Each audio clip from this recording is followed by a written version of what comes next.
I am the tofu golem. Please enjoy the video. You already have data. Start by arranging 2 columns for your samples and labeling them.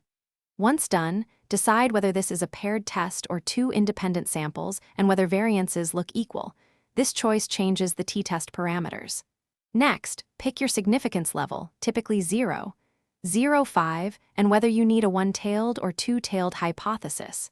Make sure ranges exclude headers and blanks. Using named ranges helps maintain clarity when you build the formula. Now type the formula directly into a cell, equals t-test, A2, A25, B2, B25, 2, 3, for two-tailed unequal variance test, for example. If you chose paired, use type 1 and ensure both ranges align row by row. Once entered, press enter and Google Sheets returns the p-value, which you compare to your alpha. Make sure you selected the correct tails value. One-tailed tests use 1 and two-tailed use 2, because that affects the p-value interpretation.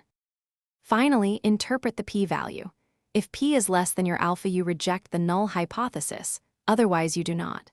If the formula returns #n/o or an error, make sure ranges are numeric, of equal length for paired tests, and contain no text. Once fixed, rerun the t-test.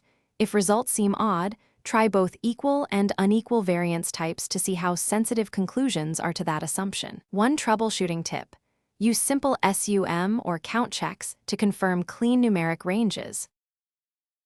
Thanks for watching. Consider subscribing if we helped you today.